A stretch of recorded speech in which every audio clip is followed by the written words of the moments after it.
Hello, j'espère que vous allez bien. Comme vous avez certainement pu le lire dans le titre, on se retrouve aujourd'hui avec un nouveau type de vidéo sur ma chaîne.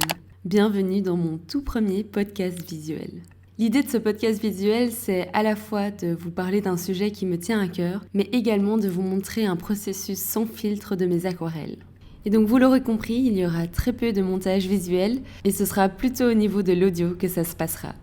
C'est une idée de vidéo que j'avais vue sur la chaîne d'Ectomorph et en attendant de lancer un jour mon propre podcast, je me suis dit que ce serait un bon test pour voir si ça vous plaît. Alors, installez-vous confortablement, que ce soit avec un thé, un petit café. Et aujourd'hui, j'avais envie de parler d'un sujet que j'aborde pas facilement, le syndrome de l'imposteur. Alors pour ceux qui ne sauraient pas ce que c'est, j'ai trouvé une petite définition sur Google qui dit que le syndrome de l'imposteur, c'est la tendance psychologique à la peur et à la remise en question. Il fait douter la personne atteinte de ses propres réussites et l'accable d'une peur persistante et internalisée d'être présentée comme un escroc, et ce, malgré ses capacités démontrées. Alors je pense que cette définition dit clairement tout, mais elle est un petit peu impersonnelle. Donc j'avais envie de vous expliquer ce que moi, je pensais du syndrome de l'imposteur et comment moi, je le définissais. Pour moi, le syndrome de l'imposteur, c'est vraiment l'impression de ne jamais être à la hauteur. On a toujours l'impression que notre succès, nos réussites sont dues à des choses externes. Pour reprendre mon exemple, je me suis souvent dit que si les ateliers avaient si bien fonctionné en 2020, c'était tout simplement à cause du Covid. Après le confinement, les gens avaient envie de sortir, avaient envie de découvrir de nouvelles choses. Si j'avais proposé les ateliers à un autre moment, ça n'aurait peut-être pas fonctionné. Ce sont clairement des pensées parasites. Des pensées qui m'empêchent d'avancer, des pensées qui m'empêchent de penser tout simplement, des pensées qui vont vraiment me pourrir la vie et le quotidien. Et c'est pour ça que j'avais envie d'en parler aujourd'hui. Parce que durant mon parcours entrepreneurial, au cours de ces 2 dernières années, j'ai souvent eu l'impression d'être seule face à ce syndrome de l'imposteur. Alors bien sûr, j'ai lu des articles, j'ai écouté des podcasts, j'en ai parlé avec beaucoup de personnes, des entrepreneurs, des personnes dans mon entourage, mais j'ai jamais vraiment été rassasiée de ces échanges. Pas parce qu'il manquait de profondeur, non, j'avais juste l'impression que moi, j'avais pas vraiment eu l'occasion de dire ce que j'avais vraiment sur le cœur et ce que je traversais au quotidien avec ce syndrome de l'imposteur. C'est pour ça que j'avais envie de commencer cette série de podcasts visuels avec ce sujet en particulier. Je sais que c'est un sujet qui va parler à beaucoup de gens, surtout des personnes dans ma communauté, que vous soyez artiste ou indépendant. Mais l'idée ici n'est clairement pas de vous effrayer ni de vous plomber le moral. J'espère simplement ouvrir le débat et pouvoir vous aider un petit peu dans la compréhension de ce phénomène qui peut nous pourrir la vie. D'ailleurs, n'hésitez pas à réagir à ce podcast en écrivant un petit commentaire ou en m'envoyant un message sur Instagram. Alors, par où je commence pour parler du syndrome de l'imposteur ? Je pense que le plus facile pour moi, ça va être de vous expliquer quelques-unes de mes expériences. Comment est-ce que ce syndrome m'a pourri la vie, m'a fait rater des occasions, m'a paralysée complètement. Mais après ce récit de vie, j'ai aussi envie de vous expliquer quelques-unes de mes techniques pour éviter que ça ne se reproduise. Je suis pas parfaite du tout à ce niveau-là. Je suis plutôt du style « faites ce que je dis, pas ce que je fais ». Mais j'espère que ça vous donnera des pistes si jamais vous êtes en train de lutter contre ce syndrome également. Pour vous remettre un petit peu dans le contexte et pour toutes les personnes qui ne connaissent pas encore mon histoire, je n'ai aucune formation artistique. J'ai découvert l'aquarelle un petit peu par hasard lorsque j'étais en voyage et je me suis principalement formée par moi-même, d'abord avec des livres, des tutoriels en ligne, YouTube est bien évidemment ton meilleur ami, mais par la suite j'ai vraiment fait du trial and error, c'est-à-dire que j'ai testé des trucs qui ont fonctionné puis d'autres trucs qui n'ont pas fonctionné. C'est donc avec cette formation plutôt bancale que j'ai commencé mon compte Instagram et jamais j'aurais imaginé en faire mon métier. Je trouve que cette partie de mon histoire est assez importante parce que dès les débuts de mon activité, j'avais déjà cette impression de ne pas être légitime. D'ailleurs, c'est toujours d'actualité. Par exemple, ce week-end, j'ai été à un marché et il y a plusieurs personnes qui m'ont posé la question de quand j'avais commencé l'aquarelle, où est-ce que j'avais appris l'aquarelle. Et c'est vrai que chaque fois, j'ai un peu l'impression que c'est une question piège. Est-ce que le fait de leur dire que je ne fais de l'aquarelle que depuis 5 ans, ça va me rendre moins crédible ? Est-ce qu'ils vont porter un regard un peu plus critique si je leur dis que je n'ai pas fait d'académie et que je n'ai jamais été à l'école des beaux-arts ? Et si toutes ces petites questions me traversent l'esprit et me stressent au quotidien, c'est tout simplement parce que j'ai l'impression de ne pas être à ma place et de ne pas mériter ce qui est en train de m'arriver. Et pourtant, au-delà de tous ces doutes, je sais que j'ai ma place et que j'ai déjà fait mes preuves. J'ai accompagné plus de 400 personnes à travers des ateliers, j'ai fait pas mal de tutoriels sur YouTube, j'ai pas mal de feedback positif dès que je sors quelque chose, dès que je fais un tutoriel. Donc oui, c'est sûr, je ne suis pas parfaite et il me reste encore plein de choses à apprendre, mais c'est pas pour autant que je dois me laisser complètement miner par ces pensées négatives.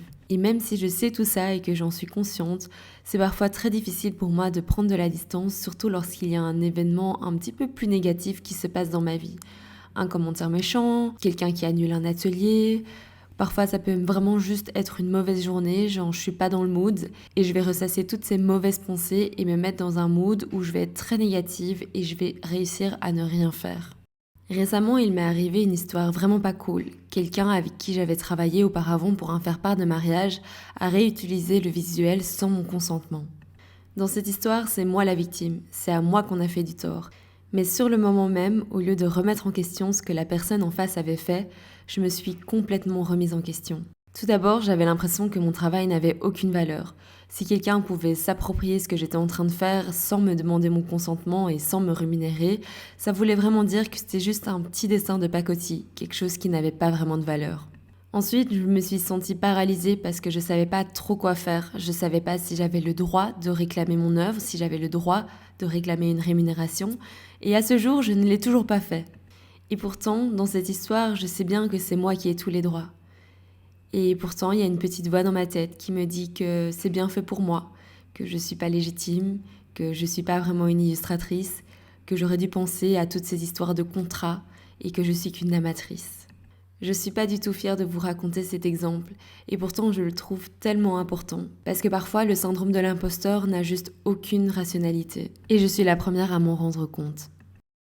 Au-delà des pensées négatives et des remises en question, le syndrome de l'imposteur a aussi la fâcheuse tendance de me mettre dans des situations plutôt délicates, celles où je m'auto-sabote complètement.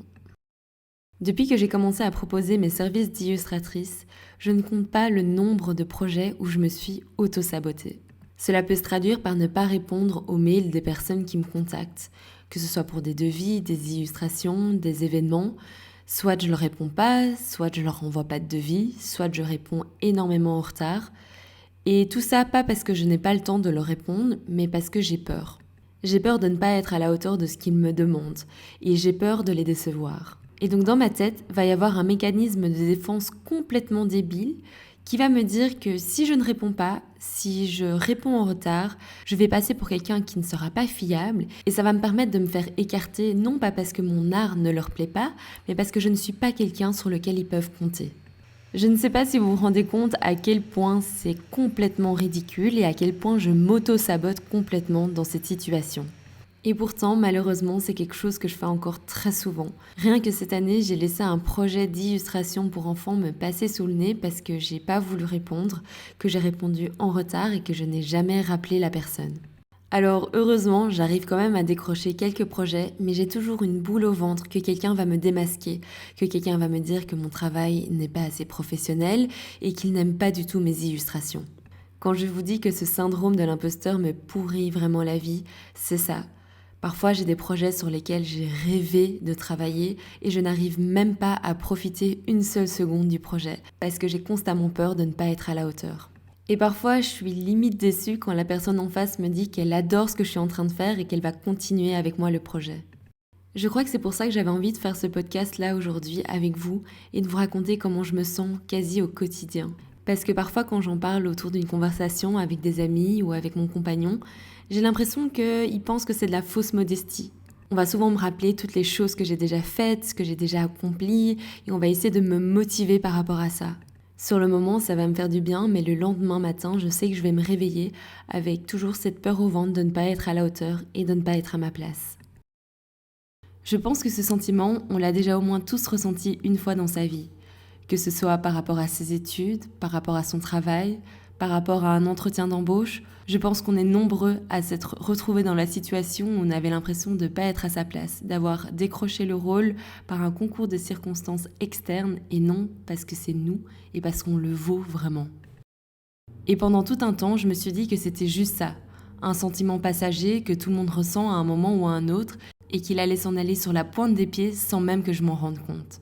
Sauf qu'au bout de 2 ans et demi, ce sentiment est toujours là, si pas plus fort.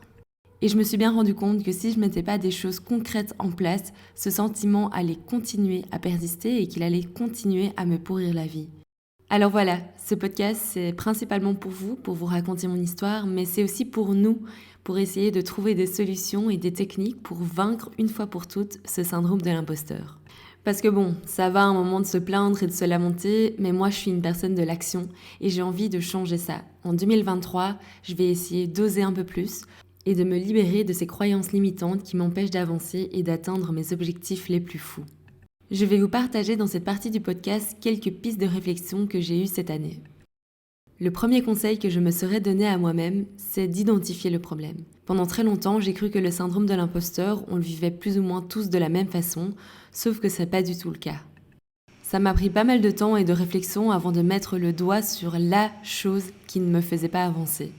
Dans mon cas, je pense que mon plus gros complexe était par rapport à ma formation artistique. J'avais l'impression de ne pas être assez bonne par rapport à toutes ces personnes qui avaient fait les beaux-arts ou des études beaucoup plus artistiques et beaucoup plus manuelles. Mais au cours de mes réflexions, un autre complexe est ressorti, celui de la comparaison. J'avais parfois du mal à comprendre pourquoi est-ce que moi j'arrivais à vendre mes ateliers alors que des artistes que je trouvais beaucoup plus talentueux étaient en galère et n'arrivaient pas à vendre une seule œuvre ou un seul atelier. Toujours dans cette optique d'imposture, j'avais l'impression de leur voler leur travail alors que moi j'étais qu'une amatrice. Identifier ces deux causes, ça m'a énormément aidée. Grâce à ça, j'ai pu pousser plus loin la réflexion et j'ai réussi à trouver des solutions concrètes pour chacun de mes problèmes. Par exemple, pour mon complexe artistique, je me suis donné le challenge de dessiner et de peindre presque tous les jours. Cela va bientôt faire 1 an que je me suis donné ce challenge et je me suis rendu compte que c'était pas tous les jours facile de m'y tenir. C'est également une solution sur le long terme parce que je ne vois pas les résultats directement tous les jours. Et pourtant, après plus d'1 an de sketchbook assez régulier, je me rends bien compte que mon niveau artistique a énormément évolué. Voir ces résultats sur le long terme, ça me motive énormément, mais surtout ça me donne une preuve tangible que je progresse tous les jours et que je mérite ma place. Par exemple, cette année, je me suis énormément améliorée dans ma pratique du dessin, particulièrement le dessin d'animaux ainsi que des visages. Et maintenant, lorsqu'il y a cette petite voix dans ma tête qui me dit que je ne suis pas à la hauteur et que je ne suis pas assez bonne, j'essaye de la chasser et de me raisonner. Je regarde mes sketchbooks, je me rends compte du chemin que j'ai parcouru et je me dis que oui, peut-être que je ne suis pas encore là où je veux être, mais j'y suis presque. J'y arrive tous les jours en me donnant le temps et en investissant en moi. Que votre pratique soit le dessin, l'aquarelle, la data science, la pâtisserie ou encore la couture, essayez de vous donner des objectifs ambitieux et sur le long terme. Plus les objectifs sont ambitieux et plus ça va être difficile de les atteindre. Mais lorsque vous les aurez atteints, vous serez tellement fiers de vous et de tous les efforts investis dans le projet. Voir en grand, ça vous permet également de rester motivé pendant beaucoup plus longtemps. Par exemple, si vous vous donnez des tout petits objectifs à atteindre, ça va être facile pour vous de le faire et vous allez vite vous démotiver et arrêter au bout d'un certain temps. Alors que si c'est un objectif très ambitieux, très difficile à atteindre, moi je trouve que la motivation va être beaucoup plus importante. Tenir ce sketchbook, c'est aussi une façon pour moi de rester dans l'action. Je me suis rendu compte que le plus gros danger du syndrome de l'imposteur, c'est d'être paralysé et de ne pas du tout avancer. Le fait de tenir ce petit sketchbook, ça m'a permis de continuer à avancer, même à tout petits pas. J'ai l'impression qu'on est dans une culture et dans une société où tout doit aller très vite et que chacun des pas qu'on doit faire doit être exceptionnel et que chacune de nos actions doit amener une énorme conséquence. Le problème de cette croyance, c'est qu'on va se mettre énormément de pression pour des étapes qu'on considère très importantes dans notre vie. Et on va avoir l'impression que c'est quitte ou double. Soit on réussit, soit on rate. Et pourtant, ce n'est pas aussi noir et blanc, c'est plutôt gris, je dirais. Et c'est là où le fait de tenir un sketchbook, ça m'aide pour toutes ces décisions importantes. Parce que je me suis habituée à rater des petites choses et à prendre du risque dans les petites choses. Alors si vous aussi vous avez un peu du mal avec les grandes décisions et prendre de grands risques, je vous conseille vraiment de regarder votre vie à travers les petites actions de votre quotidien. Et voyez chacune de vos actions comme étant une petite victoire sur la paralysie et sur le fait de ne rien faire. Une autre chose qui m'aide au quotidien, c'est de pratiquer la gratitude. Je pense qu'on a souvent tendance à se focaliser principalement sur les aspects négatifs de nos vies et trop peu sur les aspects positifs. Rien qu'à regarder les nouvelles ou à ouvrir le journal, on a l'impression qu'il n'y a que des mauvaises choses qui se passent dans notre entourage. J'ai longtemps cru que pratiquer la gratitude, c'était de se poser devant un carnet et noter les 3 choses pour lesquelles on était reconnaissant de notre journée. J'ai fait cet exercice pendant tout un temps et puis je me suis rendu compte que c'était pas forcément la meilleure technique pour moi. Et c'est comme ça que je me suis trouvé d'autres façons de pratiquer la gratitude au quotidien. Par exemple, j'ai un dossier dans mon téléphone et sur mon ordinateur qui reprend tous les screenshots de gentils messages que je reçois. Que ce soit des commentaires sur mes vidéos YouTube, des messages envoyés en DM ou encore des mails pour me remercier de mon travail. Avoir ce dossier dans mon téléphone, c'est simple, ça me donne la motivation pour chercher toutes les gentilles attentions qui sont données à mon égard. Et je trouve que cette technique me convient 10 millions de fois plus que simplement me poser et écrire dans un carnet. Il y a évidemment plein d'autres façons de pratiquer la gratitude, que ce soit de célébrer chacune de vos victoires, prendre le temps chaque matin de se faire un café et de se poser, ou encore faire comme mon amie Alexandra qui écrit chaque fois les prénoms des personnes qui l'ont félicité lorsqu'elle lance un projet. Comme on est tous différents, je pense que c'est à chacun d'entre nous de trouver la meilleure façon de pratiquer la gratitude au quotidien. Parce que remercier la vie pour toutes les jolies choses qu'elle nous met sur le chemin, c'est aussi accepter que ces choses fassent partie de notre vie. Et c'est aussi prendre conscience que les choses qui nous arrivent dans la vie peuvent être totalement méritées. Et c'est important aussi dans vos gratitudes quotidiennes de parfois vous remercier vous-même. Vous remercier d'avoir pris une pause alors que vous étiez en plein travail, vous remercier de vous être félicité pour les petites victoires de la journée. Bref, pratiquer la gratitude, c'est aussi pratiquer la bienveillance. Et la meilleure bienveillance que je puisse vous souhaiter, c'est d'être bienveillant envers vous-même. Plus vous êtes bienveillant envers vous-même, et moins le syndrome de l'imposteur viendra se manifester. Maintenant que je vous ai parlé des techniques que j'essaye d'appliquer dans mon quotidien pour parer à la première cause de mon syndrome de l'imposteur, on va essayer maintenant de s'attaquer à la deuxième cause, la comparaison. J'ai clairement pas choisi le métier le plus facile au niveau de la comparaison. En effet, mon métier est très visuel et on est tout le temps bombardé d'images et de belles images, que ce soit sur les réseaux sociaux, mais aussi à la télé, sur les sites internet. J'ai juste l'impression que je suis tout le temps en compétition. Et qui dit compétition, dit gagnant et dit perdant. Et s'il y a une grande leçon que j'avais envie de vous apprendre de mon année 2022, c'est que c'est pas une compétition, justement. On n'est pas dans une arène où chacun se bat pour sa vie et doit absolument gagner. Et pourtant, c'est vraiment le sentiment que j'ai eu au cours de ces dernières années. J'avais toujours envie d'être la meilleure. La meilleure en quoi, vous allez me demander? En plein de choses. Que ce soit en termes d'abonnés, de likes, de vues, de revenus. Tout était prétexte à la comparaison et tout était prétexte à la compétition. Mais jamais de façon très saine. En effet, j'avais tendance à me comparer sur les aspects négatifs de mon business ou les aspects négatifs de ma personne. En bref, je ne faisais que me rabaisser par rapport aux personnes qui m'entouraient et par rapport à mes compétiteurs. C'est là où le syndrome de l'imposteur fait vraiment mal. Je ne regardais que les choses que je ne faisais pas bien et je mettais des œillères sur toutes les choses que je faisais bien mais que ces personnes-là ne faisaient pas. Essayer de changer ce comportement et de me mettre dans une situation beaucoup plus saine, ça a vraiment été difficile et c'est encore le cas aujourd'hui. J'ai toujours du mal un peu avec la comparaison. Mais j'ai quand même quelques petits conseils à vous donner à ce niveau-là, si c'est quelque chose avec lequel vous avez du mal. Le premier conseil, c'est d'essayer de consommer les réseaux sociaux de la façon la plus saine possible. Arrêtez de suivre les comptes qui vous font vous sentir mal. Ça a l'air logique dit comme ça, mais c'est vrai que moi, pendant tout un temps, j'ai suivi énormément de comptes qui me faisaient me sentir mal par rapport à ma qualité d'artiste et par rapport à ce que je faisais au quotidien. Il y a des personnes évidemment que vous n'avez pas envie de unfollow, donc il existe cette option de muter certains comptes pour éviter d'avoir leurs actualités dans votre feed. Et en général, je pense que juste limiter sa consommation des réseaux sociaux, c'est déjà un énorme pas pour éviter de se comparer. Bon alors je vous dis ça, mais j'ai pas envie d'être hypocrite, c'est vraiment l'une des choses sur lesquelles j'ai vraiment du mal à travailler. Parce que je suis clairement accro à mon téléphone et je sais que chaque fois que je vais sur Instagram ou chaque fois que je vais sur TikTok, je vais vraiment me sentir mal lorsque je vais reposer mon téléphone sur la table. Parce que j'ai vu un artiste qui a publié une superbe illustration et que je suis là, oh non, j'aurais dû moi aussi publier quelque chose. Ou parce que j'ai vu la vie incroyable que certaines personnes vivent. Mais au final, les réseaux sociaux, c'est un petit peu ça. C'est le voyeurisme, c'est montrer que les choses qui vont bien alors qu'il y a plein de choses qui vont pas bien. Sauf qu'on ne les voit pas. Et ça, notre cerveau a du mal à l'encaisser. Le deuxième conseil que j'avais envie de vous donner par rapport à la comparaison, c'est quelque chose que j'ai déjà un petit peu évoqué il y a quelques instants. C'est arrêter de voir tout comme une compétition. C'est tellement tentant et c'est tellement facile de se comparer à d'autres personnes et à d'autres parcours différents. Mais voilà, chacun a sa propre histoire, chacun est unique Et parfois, c'est juste impossible de comparer équitablement deux personnes et deux parcours. Surtout en tant qu'artiste. On a beau utiliser les mêmes techniques, que ce soit l'aquarelle, le dessin, la gouache, on est tous uniques. Donc on a tous ce petit quelque chose qui va faire que notre illustration va ressortir un petit peu plus par rapport aux autres artistes. Au lieu de se comparer et d'essayer de ressembler aux autres, pourquoi est-ce qu'on n'essayerait pas de cultiver notre propre différence et de la mettre en valeur ? Je parle bien évidemment en tant qu'artiste, mais ça vaut pour toutes les autres pratiques. Et même si le syndrome de l'imposteur nous fait croire le contraire, on a vraiment tous quelque chose à apporter ici. Et c'est vraiment ce que j'essaye de me dire quand je tombe dans le piège de la comparaison. Ce que la personne propose en face de moi, c'est quelque chose d'unique, quelque chose qui lui ressemble et quelque chose qui lui est propre. Et au lieu de me dévaloriser par rapport à ce que cette personne propose, je devrais plutôt célébrer cet échange et ce qu'elle propose.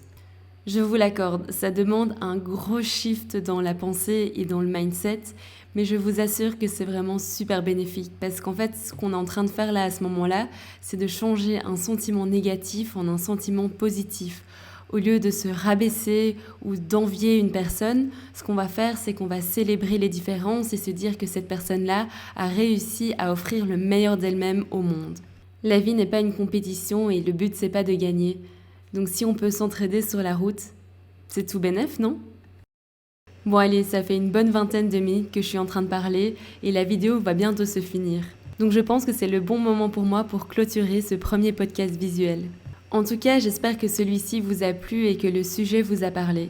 N'hésitez vraiment pas à me laisser des petits commentaires sous la vidéo ou à réagir en message privé sur Instagram. Je suis super contente, mais je suis quand même un petit peu angoissée à l'idée de poster ce premier podcast visuel parce que je sais que le sujet, c'est quelque chose qui me fait extrêmement peur et j'ai vraiment beaucoup de mal à en parler. J'ai pris pas mal de temps à enregistrer ce podcast et j'espère que j'ai réussi à bien m'exprimer et que vous allez bien comprendre ce que je veux dire dans cette vidéo. Mon but était vraiment de vous partager mes ressentis par rapport au syndrome de l'imposteur et de vous donner quelques petites techniques qui, je trouve, m'aident énormément au quotidien. Je ne prétends pas du tout avoir la science infuse et si jamais vous avez d'autres idées ou si vous avez d'autres histoires à me raconter, n'hésitez vraiment pas à les mettre sous les commentaires ou en message. Comme je l'ai dit au début de ce podcast, mon but c'est d'ouvrir le débat et aussi de créer un espace safe pour que tout le monde puisse s'exprimer à ce sujet-là. Et que peu importe où vous vous trouvez dans votre parcours, c'est totalement légitime de se sentir comme un imposteur. Je suis sûre que même les plus grandes stars, parfois avant de monter sur scène, elles ont ce sentiment de ne pas être à leur place et qu'elles vont décevoir les personnes qui se trouvent dans la salle. Alors normalisons le débat, parlons-en, parlez-en à vos amis, parlez-en à votre famille, parlez-en à votre compagnon.